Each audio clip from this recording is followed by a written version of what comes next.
Out na natin. Ngayon, punta tayo sa stadium, mag-pull ups tayo para sa back workout.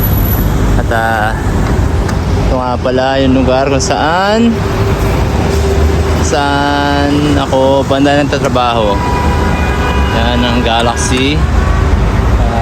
Tara, samahan nyo akong pumunta doon sa lugar kung saan pwede mag pull ups. Ito, babaybayin natin yung lugar na to, di ba? Ang ganda. Ito, malapit na tayo sa dun sa oval na stadium na pinupuntahan natin. Ang gandahan dito bago ka makarating doon is merong parang football court dito. Yung mga lokal na naglalaro, ang liwanag, ang ganda. At yun mga boss, nandito na tayo sa stadium kung saan tayo nagpo-push up at nagpo-pull ups para sa ating back workout. Dahil mas mainam dito dahil merong bar na pwedeng mag-pull ups ka.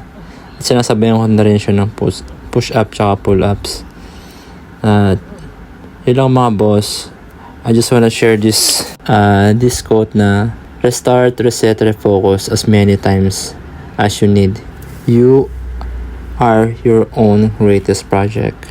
But just always remember, don't give up on your dreams. Lahat ng mga pagsubok papagtatagumpayan mo at huwag kang susuko. Tandaan mo, hanggat may buhay, may pag-asa. Yan na boss, ginagawa ko na yan. So ginagawa ko yan mga 2 times a week pag mayroong oras. At pag wala naman at umuulan, sa bahay lang ako. At yun boss, tapos na tayo. Oy! Tapos na tayo at naka 4 set ng pull ups, push ups, and tricep. Hindi ko lang tawag doon, basta yun na yun, 4 na set na ganon. Yun lang.